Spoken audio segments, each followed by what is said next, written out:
மல்லி சீரியலில் அடுத்து என்ன நடக்கலாம் அப்படின்னா, அன்னப்பொண்ணி வந்ததை பற்றி ராஜி மல்லிகிட்ட ரொம்ப கோவமாக பேசுகிறாங்க. இங்கே பாரு மல்லி, நான் உங்ககிட்ட அவ்வளோதான் சொன்னேன், இந்த விஷயத்தை பற்றி நீ யார்ட்டையும் சொல்லக்கூடாது, யார்ட்டையும் மூச்சு விடக்கூடாதுன்னு சொன்னேன். ஆனால் நீ கொஞ்சம் கூட நான் சொன்னதை பற்றி பயப்படாமல் நீ போயிட்டு உங்கள் பெரியமாட்ட சொல்லி இங்கே பிரச்சனை பண்ண அனுப்பிவிடுறியா?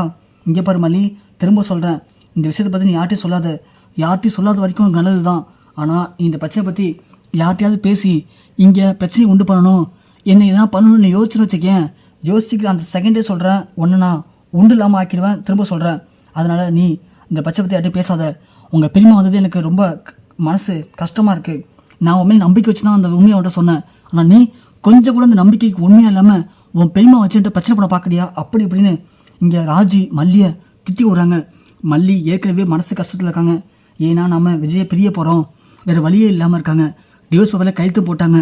இந்த நேரத்தில் அன்னப்பொண்ணி பெரியமா போயிட்டு இங்கே ராஜிக்கிட்ட வம்பிழுத்துருக்காங்க. அதனால் ராஜி திரும்ப ஏதாவது கோளாறு கொடுத்துருவாளோ அப்படின்னு நம்ம மல்லி பயப்படுறாங்க. இருந்தாலும் பார்த்துக்கலாம் அப்படின்னு மல்லி மனசுக்குள்ளே ஒரு நம்பிக்கை இருக்குது. அப்படியே அந்த நம்பிக்கையோட வீட்டுக்கும் போகிறாங்க. வீட்டுக்கு போன உடனே அன்னப்பொண்ணி, நில்லு மல்லி, எங்கே போயிட்டு வர அப்படின்னு கேட்க மல்லி ஒன்று, இல்லை பிரியமா, அது சொல்லு மல்லி, எங்கே போயிட்டு வர?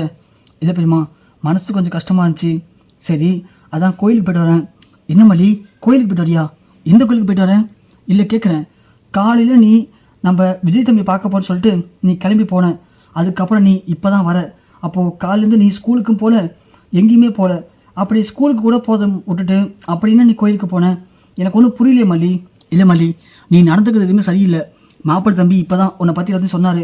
2 நாளாக மாப்பிள்ளை தம்பிகிட்ட நீ பேசுறது இல்லையாமே, அதோட வெண்பாகிட்டையும் நீ சரியாக பேசுறது இல்லையா? வெண்பாகிட்டையும் மூஞ்ச காட்டுற, மாப்பிள்ளை தம்பிகிட்ட மூஞ்ச காட்டியிருக்க. அப்படி உனக்கு எல்லாத்தையும் எரிஞ்செஞ்சு உள்ள அளவுக்கு உனக்கு என்ன பிரச்சனை மல்லி, சொல்லு புள்ள அப்படின்னு அன்னப்பொண்ணி கேட்க மல்லி ஒன்று, அதெல்லாம் ஒன்றும் இல்லை பிரியமா, எனக்கு எந்த பிரச்சனையும் இல்லை. ஏதோ அப்போதையே கொஞ்சம் டென்ஷனாக இருந்தேன், அதனால் அப்படி பேசியிருப்பேன், அவ்வளோதான். மற்றபடி வேறு ஒன்றுமே இல்லை பிரியமா அப்படின்னு மல்லி சமாளிக்கிறாங்க. என்ன புள்ள, என்கிட்டயே சமாளிக்கிறியா? உன்னை பற்றி எனக்கு எல்லாமே தெரியும் புள்ள.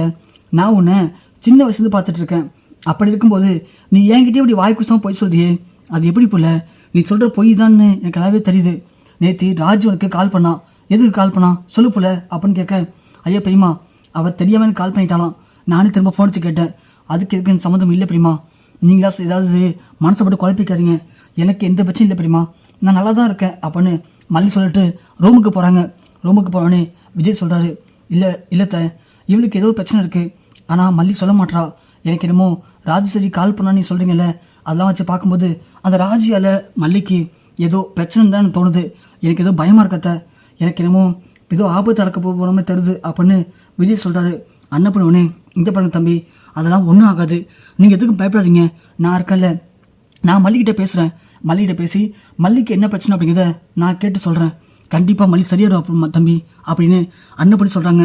விஜய் ஒன்று, இல்லைத்த, கல்யாண நாள் வந்தால் எல்லாமே மாறிடும். கல்யாண நாளுக்கு அப்புறம் நான் மல்லியை வேறு மாதிரி பார்த்துக்க போகிறேன் அப்படின்னு என் மனசுக்குள்ளே எவ்வளோ ஆசை வச்சுருந்தேன். என் மனசில் நான் மல்லி மேலே எவ்வளோ அன்பு வச்சுருக்கேன், எவ்வளோ ஆசை வச்சுருக்கேன்னு மல்லிக்கிட்ட நான் சொன்னேன். ஆனால் சொல்கிறதுக்கான வாய்ப்பை மல்லி எனக்கு தரவும் இல்லை. நான் சொன்னதை மல்லி புரிஞ்சுக்கிற நிலைமையிலும் இல்லை. மல்லி இப்போ டோட்டலாகவே வேறு மாதிரி இருக்காத்த, எனக்கு ரொம்ப பயமாக இருக்கத்த அப்படின்னு விஜய் கண் கலங்குறாரு. அதை பார்த்து அன்னப்பொண்ணி, என்ன தம்பி இப்படி கண் கலங்குறீங்க, சின்ன குழந்தை மாதிரி? இங்கே பாருங்க தம்பி, உங்களை பற்றி எனக்கு நல்லாவே தெரியும் தம்பி. அப்படி இருக்கும்போது நீங்கள் போய் கண் கலங்கலாமா? நீங்கள் எவ்வளோ பெரிய ஆள். இல்லைத்த, நான் எவ்வளோ பெரிய ஆளுங்கிறத தாண்டி மல்லி மேலே நான் உண்மையாகவே இப்போது அன்பு பாசம் வச்சுருக்கத்த. அப்படி இருக்கும்போது மல்லி இதை புரிஞ்சிக்காம என் மனசு கஷ்டப்படுற மாதிரி பண்ணுறது எனக்கு ரொம்ப கஷ்டமாக இருக்கத்த. மல்லியை ஒரு காலத்தில் நான் புரிஞ்சிக்காம அவள் மனசு கஷ்டப்படுற மாதிரி நான் நிறைய விஷயத்த பண்ணியிருக்கேன். நான் இல்லைன்னு சொல்லத்த, ஆனால் இப்போ நான் எல்லாத்தையும் திருந்தி மாறி மல்லிக்காகவே வாழ்ந்துட்டுருக்கேன். ஆனால் இந்த நேரத்தில் மல்லி நான் புரிஞ்சிக்காமல் இருக்கிறது தான் எனக்கு மனசுக்கு ரொம்ப கஷ்டமாக இருக்குது.